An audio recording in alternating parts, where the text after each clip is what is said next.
Iglesia Bautista Bíblica El Roble, Salvación en Cristo. Esta mañana vamos a concluir estos temas que hemos visto acerca del costo de ser un discípulo de Cristo. Y bueno, les voy a pedir también a los jóvenes por esta vez se queden. Ya estamos terminando, ya de una vez que se queden aquí.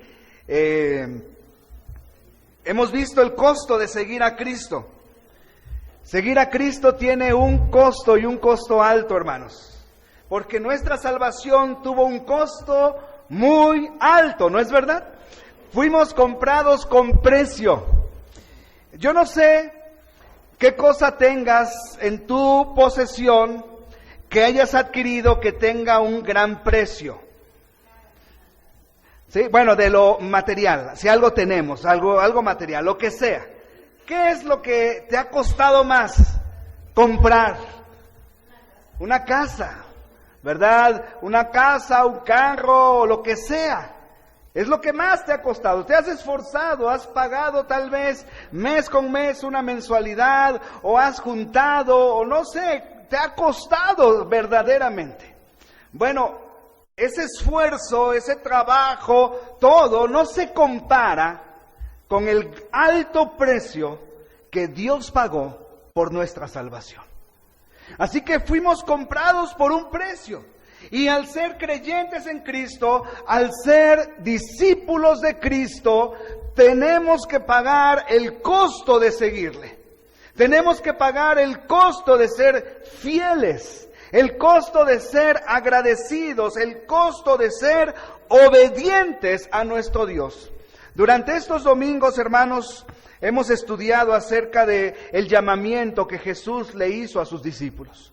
Y pudimos observar la primera vez cómo el Señor primero los llamó a salvación, ¿verdad? Les habló de Él, les vinieron a Él, lo vieron, se entregaron a Él.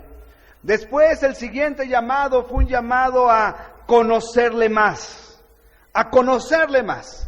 Entonces veíamos cómo los discípulos conocían más al Señor mientras continuaban con sus actividades cotidianas.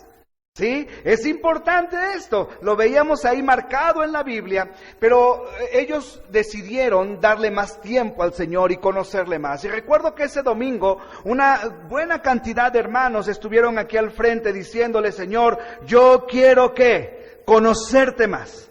Quiero morir algunas cosas para conocerte más. Y la semana pasada, hermanos, vimos el siguiente llamado. El llamado a seguirle completamente.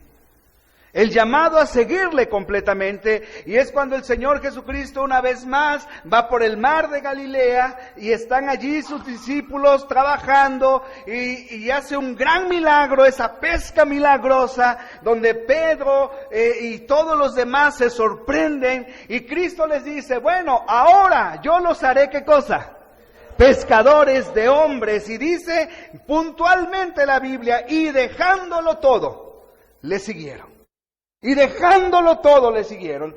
Y la semana pasada lanzábamos ese reto y doy gracias a Dios porque alrededor de unas 8 o 10 personas, 10 hermanos en Cristo dijeron: yo quiero seguir ese reto, ¿verdad? Y veíamos que habían dos formas de seguir ese reto. Una es entregándote por completo al Señor en su servicio, preparándote para servirle. Y otra es que dentro de tus labores tú puedas seguir trabajando enteramente para el Señor, que tu prioridad sea el Señor, ¿verdad? Y veíamos un grupo hermoso por el cual, hermanos, estoy orando por ustedes y pronto platicaremos respecto a esto y respecto a lo que podemos hacer en la iglesia para glorificar el nombre de Dios. Pero viene la cuarta etapa. Y la cuarta etapa es cumplir el mandamiento del Señor. Esta es la etapa final del discípulo de Cristo. Cumplir el mandamiento de Cristo. Ya hemos pasado por otras. Y esta última etapa, esta etapa final, hermanos, es el reflejo del andar con el Señor y estar dispuesto a morir para que Él reine en tu vida. Ese es el reflejo de esta etapa. Cumplir con el mandamiento del Señor. Le voy a pedir a mis hermanos de mi izquierda, toda esta fila de mi izquierda, busquen Mateo capítulo 10. Los hermanos del centro, busquen Marcos capítulo 3. Y mis hermanos de mi derecha, busquen Lucas capítulo 6. Y vamos, es una lectura paralela esta, pero vamos a escuchar lo que dice aquí la palabra de Dios. Repito, mis hermanos de la izquierda, Mateo capítulo 10. Hermanos del centro, Marcos capítulo 3. Hermanos de mi derecha, Lucas capítulo 6. Mis hermanos de la izquierda van a leer Mateo 10 del versículo 1 al versículo 4. Mis hermanos del centro van a leer Marcos 3, versículo 13 al versículo 19. Y mis hermanos de la derecha van a leer Lucas 6, verso 12 al verso 16. ¿Sí? ¿Queda claro? Vamos a leerlo bien. Pausado, respetando las comas, los signos, todo, que se oiga una lectura bonita, como que pasaron con 10 la primaria. ¿Ok? Muy bien, hermanos de mi izquierda, comiencen. Mateo 10, ¿qué dice?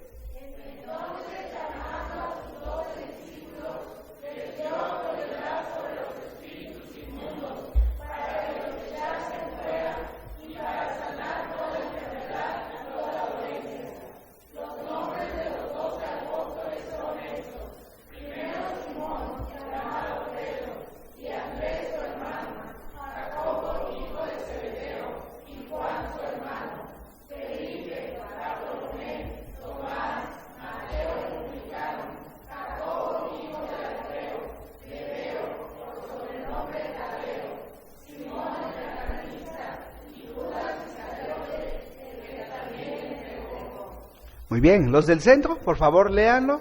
Marcos 3, del 13 al 19, ¿qué dice?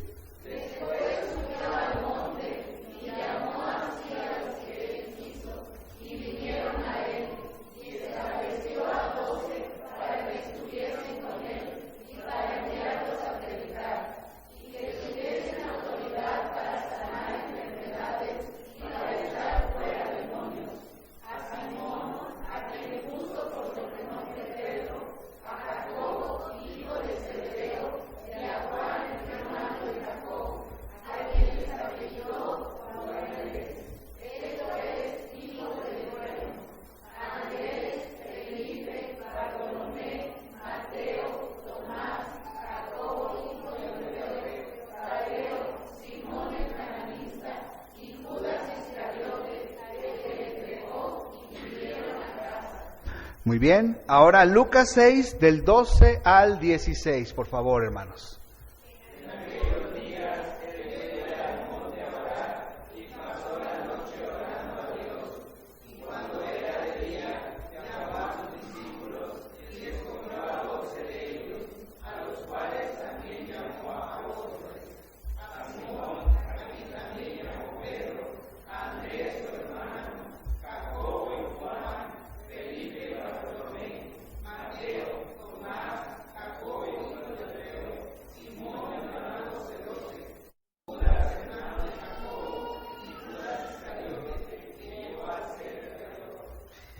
Se dan cuenta en esta lectura que el Señor primero, siguiendo la cronología, les llama, les salva, ellos le conocen.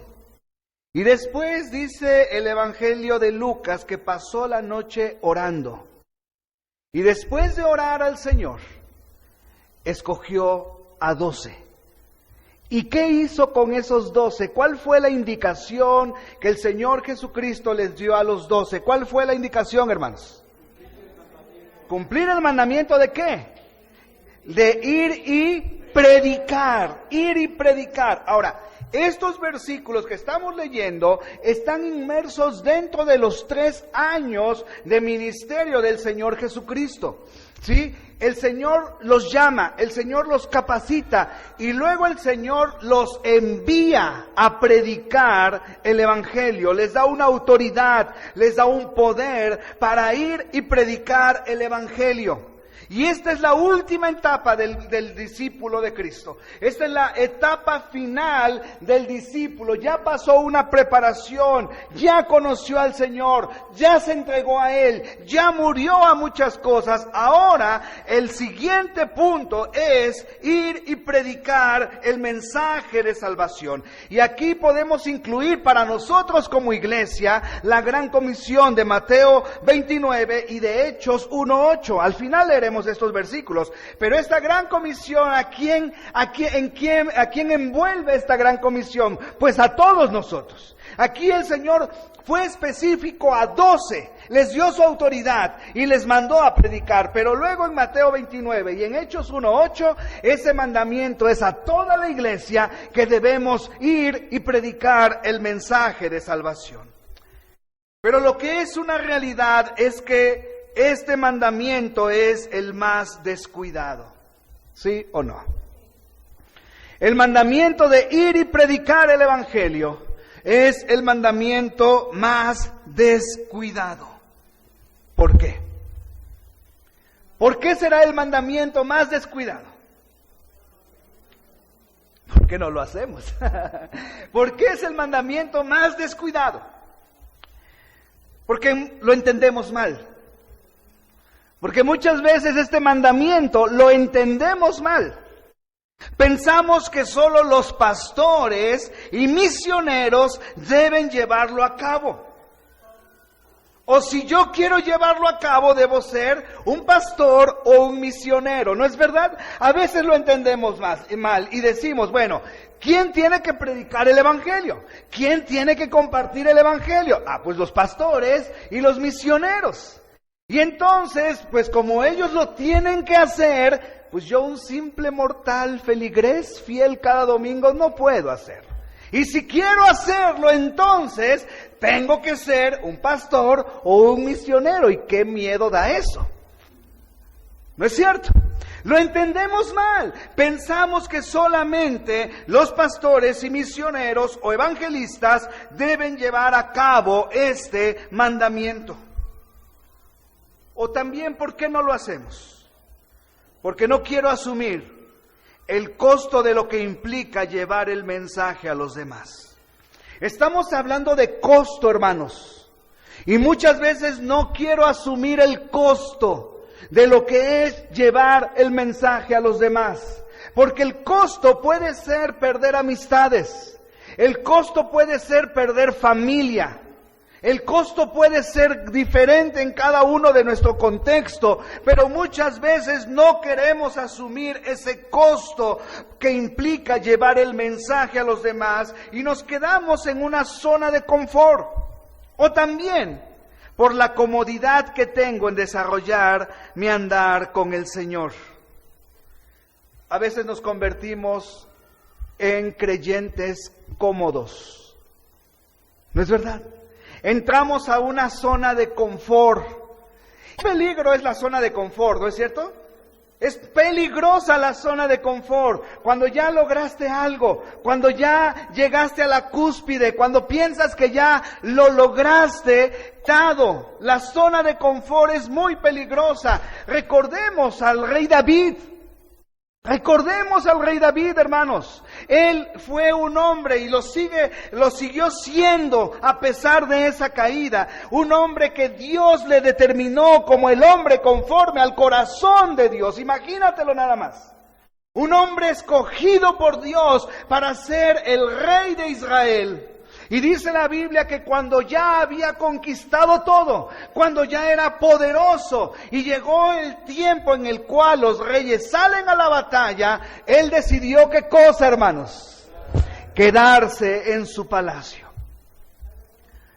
Y cuando se quedó en su palacio, en esa zona de confort, en esa zona de decir yo ya lo logré todo, ya no necesito salir. Yo ya llegué a la cúspide, soy el rey más poderoso de este momento sobre la tierra. He conquistado todo. Cuando llegó a ese momento y se estaba paseando por su terrado, fijó su mirada en Betsabé. Y no tan solo fijó su mirada en Betsabé, sino que también la tomó Y cuando le da la noticia a Betsabé que estaba encinta, manda a llamar a un hombre fiel, a un hombre que estaba dando su vida por él, porque estaba peleando en la batalla. ¿Te acuerdas del nombre de ese hombre? Urías Eteo, y lo trae de regreso. Y lo quiere emborrachar para que vaya y duerma con su esposa, y de esa manera David tapa el problema como que no hubiera pasado nada, y como muchas veces nosotros decimos, queremos tapar el sol con un dedo, ¿verdad? Y eso quería hacer David. Pero no contaba con ese hombre fiel. Ese hombre fiel que dijo, ¿cómo voy a estar en mi casa cuando mis hermanos allá están muriendo en el campo de batalla? Y David no paró con eso. Hizo una carta donde iba su sentencia de muerte, y él mismo, Urías Eteo, lleva esa carta al general del ejército. Siempre batallo con el nombre del general del ejército de David. ¿Quién era? Joab. Lleva la carta a Joab. Imagínate todo el camino que hizo Urías Eteo con ese papel y no lo abrió. ¿Cuántos curiosos sabemos en esta mañana? ¿Cuántos hubiéramos abierto esa carta, hermanos? ¿Cuántos hubiéramos echado una leidita a esa carta? Sin embargo, él la mantuvo cerrada y la entregó al capitán del ejército de David. Y cuando la lee, venían escritas de las letras del puño y letra de David, que decía, pon a Urías al frente de la batalla. Y cuando la batalla arrecie, haz que el ejército vuelva hacia atrás. ¿Para qué? Para que muriera Urías Eteo. Y cuando esto pasa, David dice, ¿se arregló el problema? Se arregló el problema. Y viene Betsabé a vivir con él. ¿Pero por qué pasó esto? Porque entró en una zona de confort. Hermanos, muchas veces nosotros entramos en una zona de confort en nuestro cristianismo.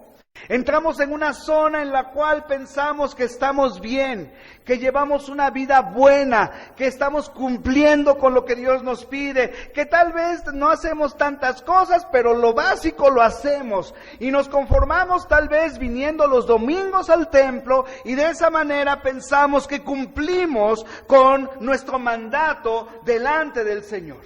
Entramos en una zona de confort, pero cuidado con esto. Cuidado, porque ahí es cuando el diablo realmente gana una gran ventaja sobre la vida de nosotros. Ahora, ¿cómo puedo convertirme en un pescador de hombres? Dios está trabajando en su obra, ¿sí o no? Dios está trabajando en su obra, muchos se entregan a Él. ¿Estás de acuerdo con esto, sí o no? Dios está trabajando en el mundo, en su obra. Muchos están entregándose a Él. Ahora, déjame hacerte una pregunta. ¿Tú formas parte del desarrollo del reino de Dios? ¿Tú formas parte del desarrollo del reino de Dios aquí en la tierra? ¿Sí o no? ¿Seguros? Bueno, a ver, déjenme les hago otra pregunta para aclararlo. ¿A cuántas personas le has compartido y le estás enseñando todo lo que se debe saber en su andar con el Señor? ¿Cuántas? ¿1, 2, 3 o 0? ¿Cuántas? Repito la pregunta. ¿Formas parte del desarrollo del reino de Cristo aquí en la tierra? ¿Sí o no? Si formamos parte de ese desarrollo, entonces estoy invirtiendo mi vida en lo que el Señor me ha pedido, ¿sí o no? ¿Y qué es lo que el Señor me ha pedido a mí como su discípulo? Llevar el mensaje de salvación. Llevar el mensaje de salvación. Hermanos, de verdad que estamos en un momento crítico de la iglesia del Señor Jesucristo. Si vemos las estadísticas de las religiones de mayor crecimiento en el mundo, quiero con tristeza decirte que la cristiana bíblica no es la que encabeza las listas. No es. En estos domingos, por el tema que estaba tocando, he ido hablando con grupos pequeños de los hermanos mayores, los varones, las damas. Un poquito he hablado acerca del viaje a Israel, hermanos, por cuestiones de esto. La próxima semana les estaré compartiendo más y les mostraré fotos y todo, ¿verdad? Lo que fue una gran experiencia allí. Pero quiero decirte algo. En Israel hay varias religiones. Están los judíos ortodoxos, están los católicos, están los musulmanes. De hecho, Jerusalén está dividida y no puedes estar un judío no puede estar en toda Jerusalén porque hay partes que son de los palestinos. Donde está la mezquita de la cúpula de oro o cúpula dorada, esa mezquita es un territorio musulmán o un territorio palestino. Esa mezquita donde está construida es donde estuvo construido el templo de Salomón, el templo que reconstruyó Herodes, el templo de Dios. Y los judíos no pueden entrar ahí porque, en primer lugar, es territorio palestino. En segundo lugar, porque es una mezquita que los musulmanes construyeron con el ejército otomano cuando tomó la ciudad.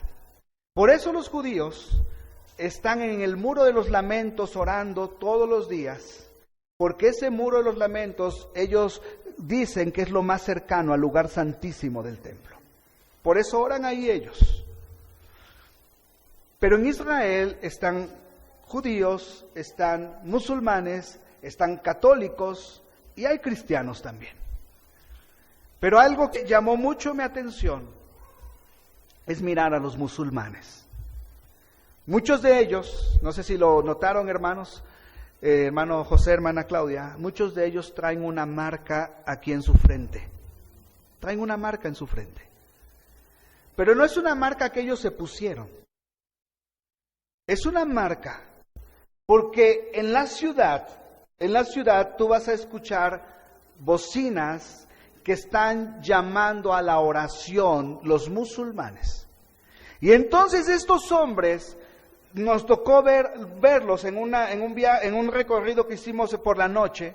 Llegamos a una ciudad, a un punto donde se ve toda la ciudad, y se oyó ese llamado a la oración, y de repente se para un carro, se baja un hombre, abre la cajuela de su carro, baja un pequeño tapete, se arrodilla, ora y su frente está pegada al suelo, orando a su Dios. Y una vez un musulmán le dijo a un cristiano: ¿tú amas a tu Dios? Y el cristiano le dijo: sí, amo a mi Dios. Y el musulmán le dijo: muéstrame tus rodillas. Qué duro golpe, ¿no es cierto? Ellos están equivocados, porque están adorando a un ídolo. Pero ellos no pueden pasar ese momento sin que se arrodillen y pongan su frente al piso, y de tanto que lo han puesto ya está esa marca aquí en su frente, de tanto que se arrodillan para orar a su Dios. ¿Y qué pasa con nosotros?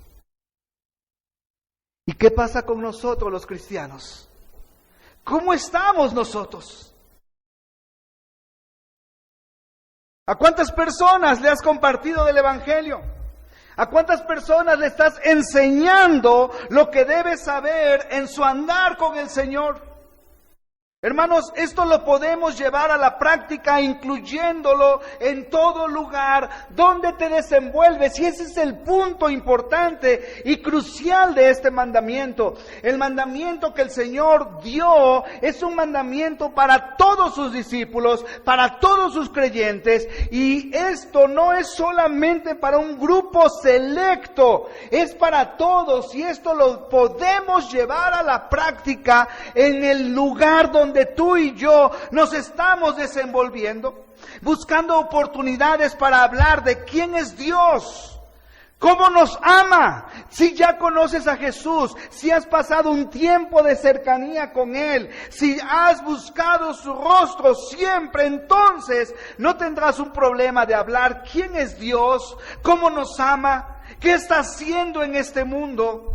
Y lo más importante, hablarle a las personas lo que ha hecho Cristo por nosotros en la cruz del Calvario. Y esto debe ser algo natural, el hablar de Dios como alguien a quien conocemos, amamos, adoramos a nuestro Dios. ¿Por qué? Porque lo conocemos. Querido hermano, no es necesario que tú prepares un sermón para compartir el evangelio de salvación. No es necesario que tú le hables de teología a una nueva persona que está escuchando la palabra. No lo entenderá. No necesitas un sermón, no necesitas una clase de teología. Simple y sencillamente, como el Señor le dijo a aquel endemoniado que sanó allí en Gadara. ¿Te acuerdas? Al endemoniado gadareno le dijo el Señor, este hombre ya sano, le rogaba al Señor que lo dejase estar con él, que pudiera ir con él. Y el Señor se lo permite. El Señor le dice, ve y ve a los tuyos, a tu casa, y cuenta, ¿qué cosa? Cuán grandes cosas ha hecho el Señor contigo. Cuán grandes cosas ha hecho el Señor contigo. O sea, el Señor Jesucristo no le enseñó nada, más que lo sanó, lo salvó, lo miró, y con eso fue suficiente para que este hombre saliera a toda Decápolis y predicara el evangelio del Señor Jesucristo. Porque esa gente le rogó a Cristo que se fuera de sus contornos. Pero el Señor dejó allí a un obrero, y un obrero fiel, que fue y predicó cuán grandes cosas había hecho el Señor con él. Hermanos, no creo que después de tantos años de andar en el Señor, no sepamos compartir el Evangelio de Cristo. Sería una vergüenza. Sería una vergüenza decir, yo no sé compartir el Evangelio. Porque has disfrutado del Señor ya un buen tiempo, ¿no es verdad?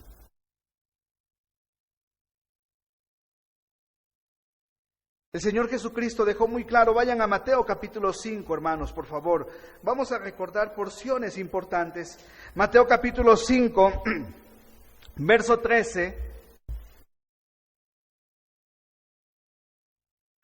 Mateo 5:13 nos dice lo siguiente: vosotros sois la sal de la tierra, pero si la sal se desvaneciere, ¿con qué será salada? No sirve más para nada, sino para ser echada fuera y hollada por los hombres. Ve lo que el Señor le dice a los discípulos: ustedes son, ¿qué cosa?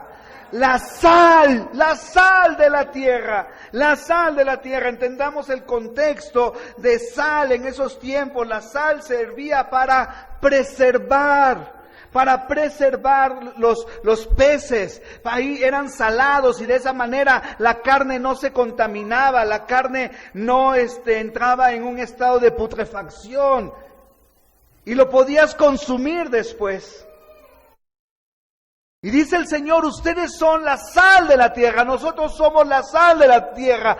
Y hermano, mira a tu alrededor, mira este mundo, ¿se está pudriendo sí o no?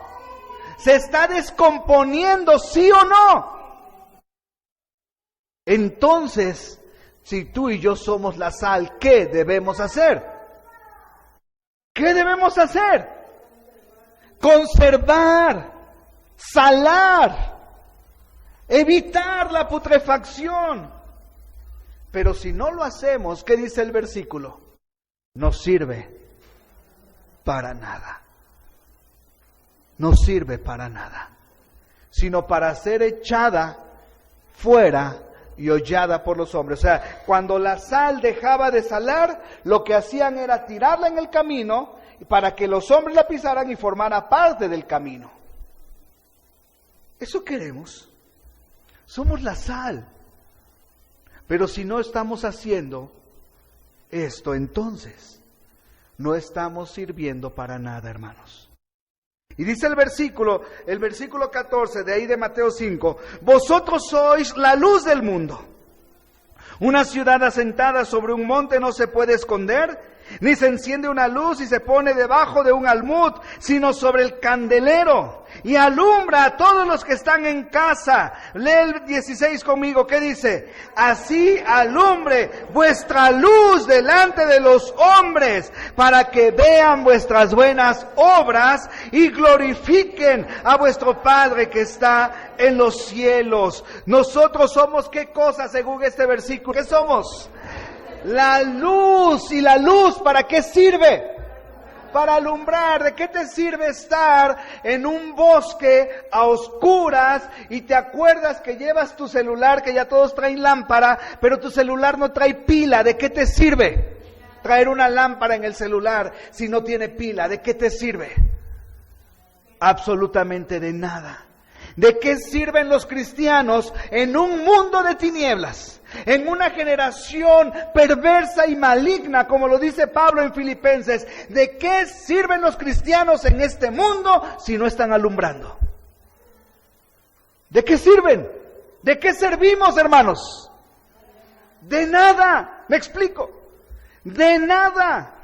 No le eres de bendición, no le eres de ayuda a aquel que está en tinieblas, aquel que estás viendo que su vida se está carcomiendo, que se está cayendo en pedazos, y sobre todo que va directo a la condenación eterna. No importa que esté muy bien, no importa que las cosas estén favorables, si no tiene a Cristo en el corazón, está cada día que vive en este mundo, está más cerca de la condenación. ¿De qué le sirve que tenga este mundo sal y luz cuando la sal no sala y cuando la luz no alumbra? ¿De qué sirve, hermanos? Absolutamente de nada.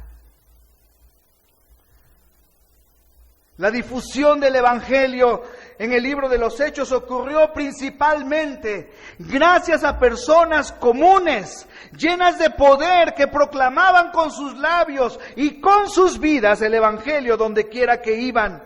Todos ellos fueron cristianos anónimos. No los conocemos, no sabemos su nombre. Conocemos de Pedro cuando se levanta allí en el día de Pentecostés y da un tremendo sermón y 3,000 personas se convierten al Señor, ¿no es cierto?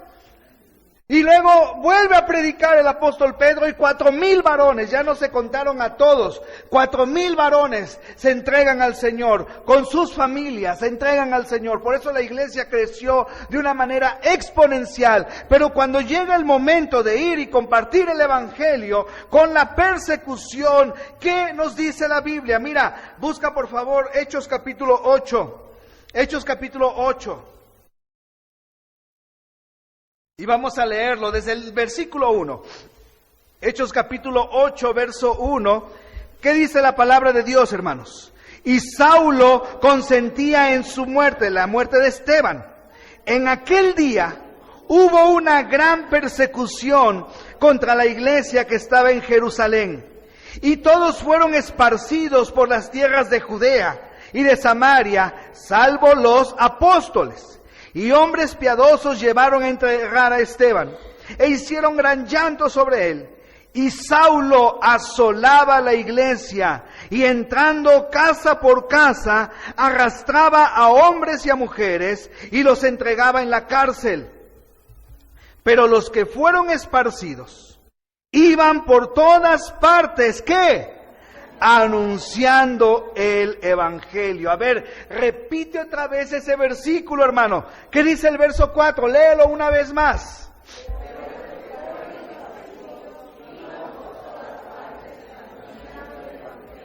¿Entendemos ese versículo? Los que fueron, ¿qué? Esparcidos. ¿Qué quiere decir eso? ¿Que perdieron su casa? ¿Que perdieron su comodidad? ¿Que dejaron familiares? Sí. ¿Fueron qué? Esparcidos.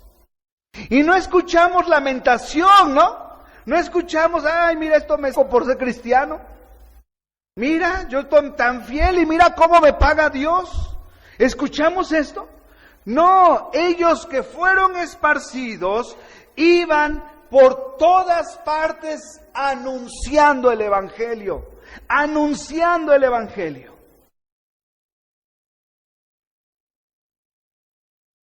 Qué versículo tan imponente, hermanos. Anunciando el Evangelio. Dios los sacó de allí, de Jerusalén, para que cumplieran el mandamiento de ir y predicar el Evangelio. Y ellos estuvieron dispuestos a hacerlo. Y tanto así lo hicieron que llegaron hasta un lugar donde se estableció la primera iglesia, el lugar llamado Antioquía. Y en Antioquía se establece una iglesia fuerte, firme, donde llegan estos hombres y llega Bernabé y están otros allí sirviendo al Señor, y Bernabé trae de Tarsis a Pablo después de unos años de que Pablo recibió a Cristo, hermanos. Acuérdense, Pablo recibe a Cristo, Dios lo prepara 3 años en Samaria, después Pablo quiere ir a predicar y lo rechazan, y Dios le dice, no, vete a Tarsis, de donde eres. Y ahí estuvo unos 8, 9 años Pablo. Y cuando esta iglesia toma forma, la iglesia de Antioquía, entonces Bernabé sabe de Saulo y va por él allí a Tarsis y lo trae a Antioquía y empiezan a servir al Señor. Y estuvieron allí sirviendo al Señor, y después el Espíritu Santo les dice, apartadme a Bernabé y a Saulo para la obra por la cual les tengo destinada a ellos. Pero todo esto pasó, ¿por qué? Porque los hermanos, que no sabemos sus nombres, estuvieron dispuestos a ir y predicar el Evangelio del Señor Jesucristo. El plan de Dios es que cada discípulo haga discípulos. Basta ya de ser espectadores de este plan de Dios para la iglesia. Hermanos, porque nos volvemos espectadores y debemos despertar a esto, no debemos ser espectadores, debemos ser parte del plan, sí, debemos ser parte del plan de Dios para la evangelización. Pero ¿cómo comienzo a evangelizar? ¿Cómo puedo cumplirlo? Cuando Jesús transformó la mente de sus discípulos, se convencieron de que la gente necesitaba escuchar el Evangelio. Cuando transformó sus deseos, anhelaron que la gente escuchara el Evangelio. Cuando transformó su voluntad, se sintieron urgidos a dar sus vidas por proclamar el Evangelio de salvación. Cuando Jesús transformó sus relaciones, amaban a la gente lo suficiente como para compartir con ella el Evangelio, aunque les costara todo lo que tenían. De tal manera que cuando estamos plenamente convencidos de quién es el Señor, de quién es nuestro Salvador, sus palabras están dentro de nosotros y podemos cumplirlas y podemos obedecer. ¿Cómo logro este mandato? ¿Cómo logro este mandato? ¿Cuántos de los que están en este domingo aquí tienen 1 año de haber conocido a Cristo? 1 año. Levanten la mano. 1 año. Nadie. ¿Cuántos tienen entre 1 y 5 años de conocer a Cristo? Levanten la mano. ¿Sí? ¿Cuántos tienen de 6 a 10 años que conocieron a Cristo? Levanten la mano. Ahí está. Levanten la mano sin pena. No les voy a apretar nada. ¿Cuántos tienen de 11 a 20 años de conocer a Cristo? Levanten la mano. Ahí está la mayoría. De 11 a 20 años. ¿Cuántos tienen de 21 hasta el número infinito que te imagines de conocer a Cristo? Levanten la mano. Ahí está otro buen grupo también.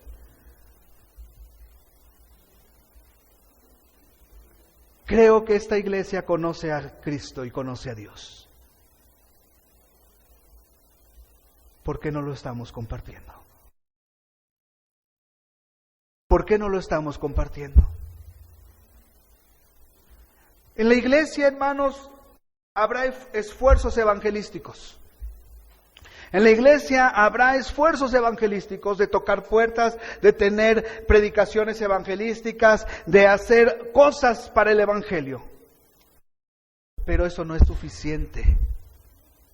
Cuando estamos hablando de compartir la palabra del Señor, estamos hablando de que lo puedo lograr yo cuando en mi entorno comparto el evangelio de Cristo. ¿Sí me explico? Y ahí es donde viene el poder, ahí es donde viene la multiplicación de la iglesia, hermanos. Porque tú vas a hablarle a personas que te están observando, que te están viendo, que saben cómo eres, que saben que eres diferente, que saben ellos que tú no vas conforme la corriente de este mundo, que tú no estás en triquiñuelas, que tú no estás en vicios, que tú no estás en deslealtades, que eres una persona honesta. Y entonces ellos están mirando tu vida, están mirando la paz que Dios pone en tu ser, están mirándote cómo reaccionas ante las circunstancias adversas, ante los problemas. Entonces esa gente que te observa es la gente a la cual tú le tienes que compartir el mayor tesoro que tú tienes en tu corazón, ¿no es verdad? Pero ¿por qué no lo hacemos? ¿Por qué no lo hacemos? Si el Señor nos dijo, toda potestad me es dada en el cielo y la tierra, por tanto, id y haced discípulos a todas las naciones, bautizándolos en el nombre del Padre y del Hijo y del Espíritu Santo, enseñándoles que guarden todas las cosas que os he enseñado, y aquí yo estoy con vosotros todos los días hasta el fin del mundo. Esto es lo que el Señor nos encargó. Ir y predicar el evangelio, pero no es pensar en, voy a ir a África, me voy a ir a los países musulmanes, No, espérate, empiézale a compartir a tu vecino, porque si Dios no te está usando aquí, menos te va a usar en donde quiera que estés. ¿Sí me explico? Recuerdo una vez a un estudiante de instituto que su deseo era ir a África a compartir el evangelio. Qué gran deseo, ¿no? ¿Lo cumplió? No. ¿Por qué? Porque no son tus deseos. Porque no son tus deseos. Dios no trabaja a través de nuestros deseos. Dios no trabaja a través de lo que nosotros queremos, hermanos.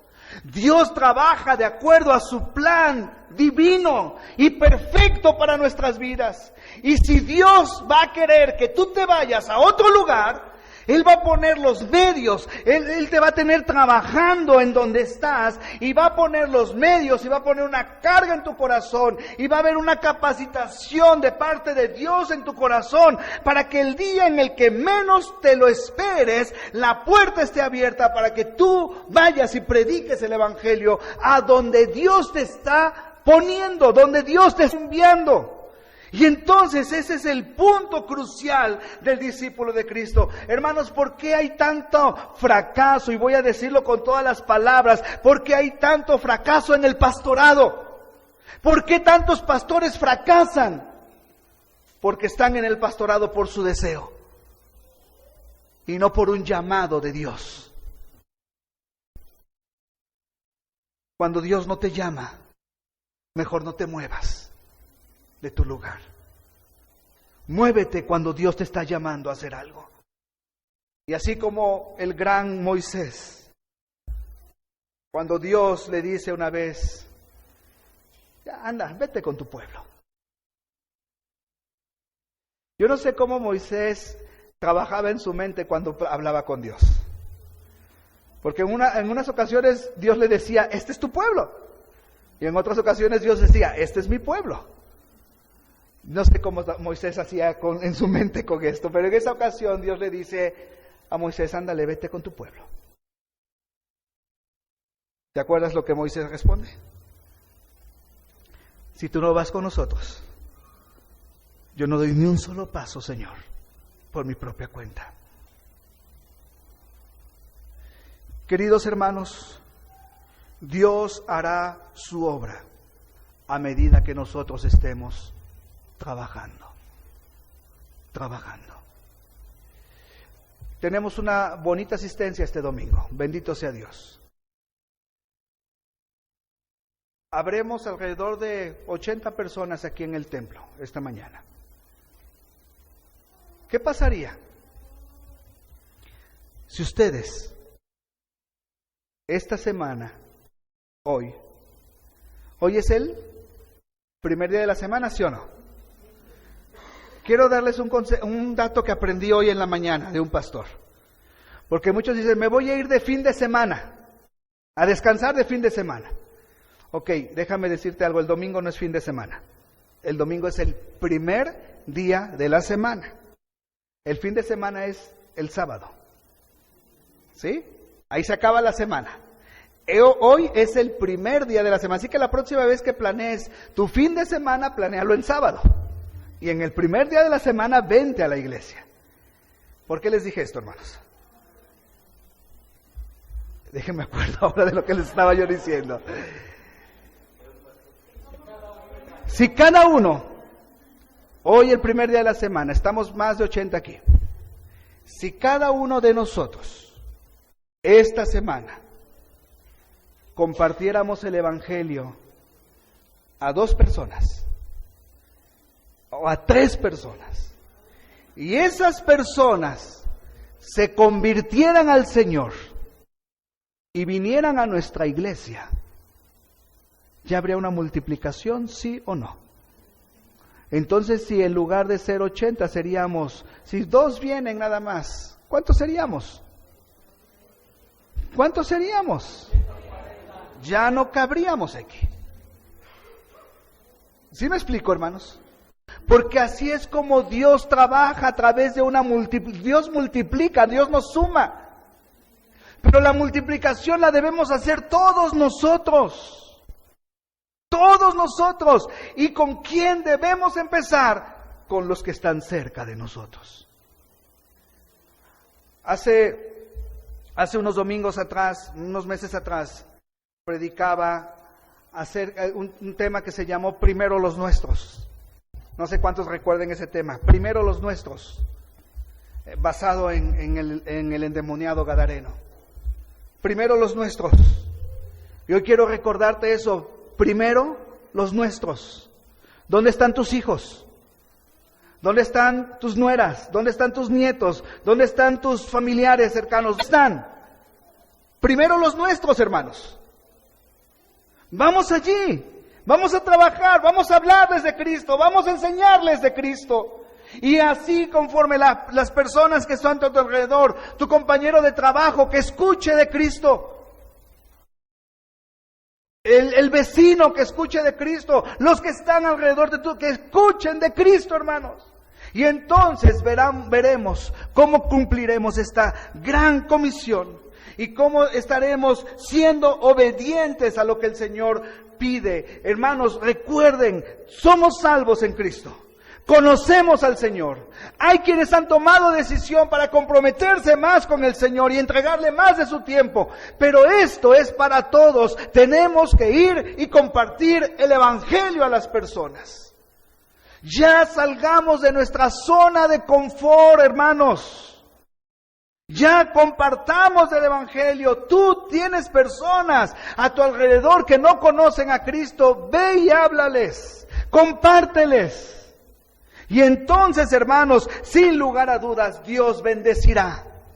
Dios bendecirá y aquí estaremos para fortalecernos, para capacitarnos en el poder del Señor, para tomar fuerzas, ¿no es cierto? La iglesia es para eso, hermanos. La iglesia es nuestro bastión de refugio donde venimos, tal vez maltratados y maltrechos por el mundo. Pero aquí estamos para consolarnos, para animarnos, para esforzarnos en la palabra, para escuchar la palabra, para tomar fuerzas, para que Dios nos dé fuerzas. ¿Por qué? Porque hoy estamos comenzando una semana para la gloria de nuestro Dios y vamos a salir mañana a este mundo. Y vamos a ir al trabajo mañana, y van a estar en la escuela mañana, y van a estar en sus actividades cotidianas. ¿Qué vamos a hacer? Recuerda, si la sal no sala, no sirve para nada. Si la luz no alumbra, no sirve para nada. Y entonces, aplícalo a tu vida. ¿Estás sirviendo para algo o no sirvo para nada? ¿Cómo estamos? Y tomemos muy en serio, hermanos, el mandato de Dios. Vayan y hagan discípulos. Y enséñenles todas las cosas que yo os he mandado. Es tiempo de despertar, hermanos. Es tiempo de levantarnos y hacer la voluntad de Dios. Comienza por ti mismo. Comienza trabajando tú. Y ojalá, hermanos, ojalá que el próximo domingo tengamos invitados que tú trajiste, porque les hablaste del Señor y ahora los trajiste aquí al templo para que se congregue con la iglesia y escuche el mensaje de salvación. Puestos de pie, hermanos, vamos a orar, por favor.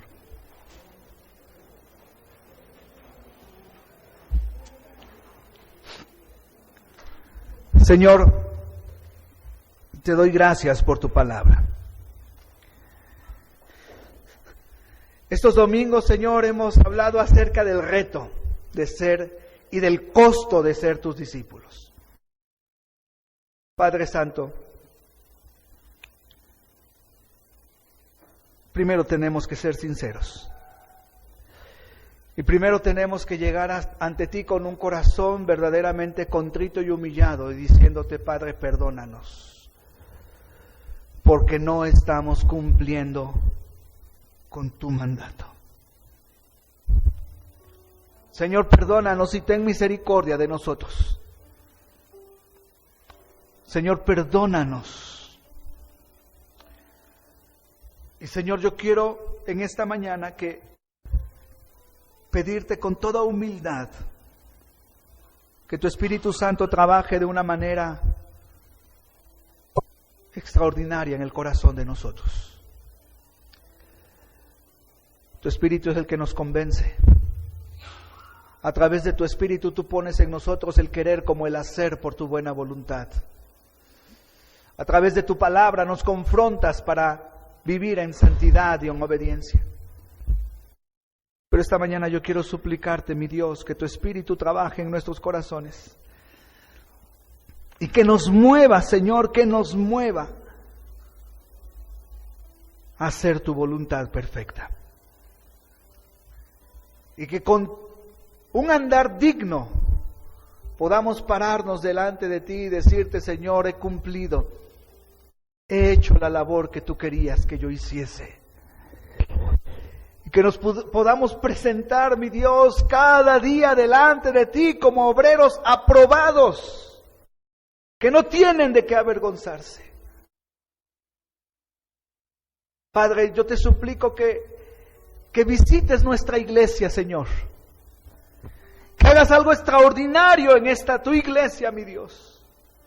Y que podamos ser movidos a hacer tu voluntad.